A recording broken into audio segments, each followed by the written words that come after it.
नमस्कार दोस्तों, स्वागत है आपका एनके एडवाइज मी। आज की इस वीडियो में हम नोनिया चौहान जाति के इतिहास के बारे में बताएंगे और साथ ही नोनिया विद्रोह जो सन 1770 में हुआ था उसके बारे में डिटेल से बताएंगे। दोस्तों, नोनिया जाति नमक खाड़ी और सोडा के खोजकर्ता और निर्माता जाति है जो किसी कालखंड में नमक बनाकर देश ही नहीं बल्कि दुनिया को अपना नमक खिलाने का काम करती थी। पहले भारतवर्ष में नमक खाड़ी और सोडा के कुटीर उद्योग पर नोनिया समाज का ही एकाधिकार था, क्योंकि इसको बनाने की विधि इन्हें ही पता था कि रेच यानी नमकीन मिट्टी से यह तीनों पदार्थ कैसे बनेगा। इसीलिए प्राचीन काल में नमक बनाने वाली नोनिया जाति इस देश की आर्थिक तौर पर सबसे संपन्न जाति हुआ करती थी। दोस्तों, इनके इस उत्पाद को अंग्रेज सफेद सोना भी कहते थे और यह उस काल में बहुत बेशकीमती था। तोप और बंदूक के आविष्कार के शुरुआती दिनों में इनके द्वारा बनाए जाने वाले एक विस्फोटक पदार्थ सोडा के बल पर ही दुनिया में शासन करना संभव था।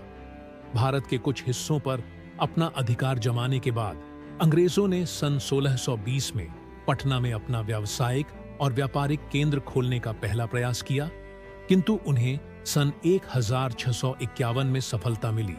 डच फैक्ट्री स्थापना सन 1632 में हुई थी। इन यूरोप के व्यापारियों की अभिरुचि भारत के सूती वस्त्र, अनाज, मसाले, सोडा व नमक की प्राप्ति में सबसे अधिक था। दोस्तों, हमें जानना जरूरी है कि आखिर यह नोनिया विद्रोह शुरू कहां से हुआ था। तो दोस्तों, विश्वासघाती मीर जाफर एक गुप्त समझौते के तहत अंग्रेजों से अंदर ही अंदर मिलकर बंगाल के नवाब सिराज उदौला को प्लासी के युद्ध में हराकर अपने पुत्र मिर्न से पटना में उसकी हत्या करवा दी और वह स्वयं 15 जून 1757 को बंगाल का नवाब बन बैठा। और जब मीर जाफर की सत्ता बिहार में मजबूत हुई तो उसने गुप्त समझौते के कारणवश अंग्रेजों को बिना कुछ सोचे समझे बिहार में नमक और सोडा के व्यापार का एकाधिकार दे दिया। उसने इसके दूरगामी परिणामों को भी नहीं सोचा और अंग्रेजों की इसके पीछे की मानसिकता को भी नहीं भांप पाया। दोस्तों, नोनिया जाति के लोग बिहार में दुनिया के सबसे उच्च कोटि का सोडा निर्माण करते थे और इसका व्यापार भी अपनी मर्जी से डच, पुर्तगाली, फ्रांसीसी और ईस्ट इंडिया कंपनी के अंग्रेजों से किया करते थे, जिसका इस्तेमाल तोप के गोलों और बंदूक की गोलियों में गन पाउडर के रूप में किया जाता था। लेकिन अब बिहार के सोडा और नमक का उत्पादन तथा व्यापार अंग्रेजों के हाथ में आ गया और सभी सोडा अंग्रेजों के गोदामों में जाने लगा। यह घटना सन 57 से 18वीं के बीच की थी। इस घटनाक्रम ने अंग्रेजी शासन का विस्तार और सरल एवं संभव बना दिया, क्योंकि उस समय सोडा के बल पर ही युद्ध को जीता जा सकता था व अपने साम्राज्य का विस्तार किया जाता था। इसका दुष्परिणाम यह हुआ कि प्लासी के युद्ध के बाद सन 1654 के बक्सर के युद्ध में मीर कासिम और अवध के नवाब तथा मुगल बादशाह के विशाल संयुक्त सेना को अंग्रेजों के चंद हजार सैनिकों ने बुरी तरह परास्त कर दिया। क्योंकि तोप के गोलों के लिए सोडा उनके पास पर्याप्त था। दोस्तों, पलासी के युद्ध ने बंगाल में व बक्सर के युद्ध ने उत्तर भारत में अंग्रेजों की स्थिति को बहुत मजबूत कर दिया। अंग्रेजों का नमक और सोडा पर एकाधिकार होते ही अब नमक और सोडा बनाने वाली जाति नोनिया का शोषण प्रारंभ हो गया।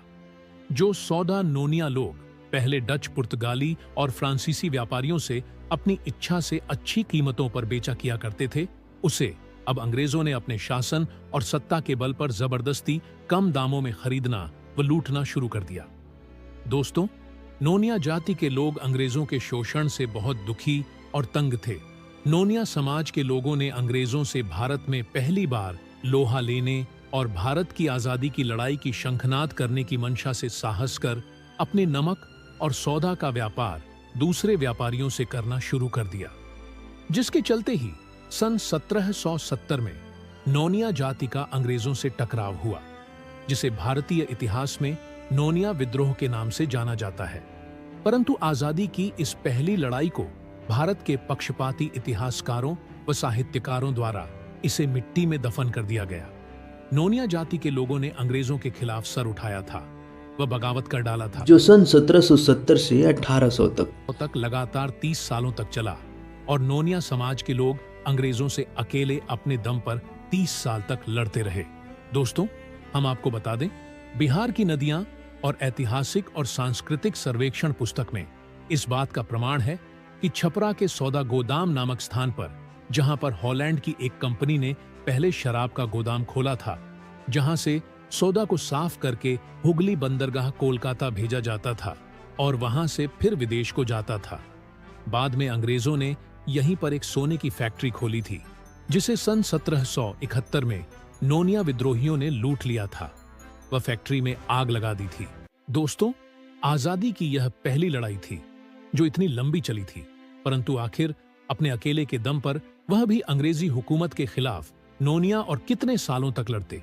अकेले नोनिया जाति के लोग अंग्रेजों को हरा पाने में समर्थ नहीं थे, इसलिए नोनिया जाति के लोग जो सन 1770 से 1800 तक नोनिया विद्रोह में हार गए। उसके बाद अंग्रेजों का दमन चक्र चला और अंग्रेजों ने अपने खिलाफ सर उठाने की साहस करने वाली नोनिया जाति का दमन करना शुरू कर दिया।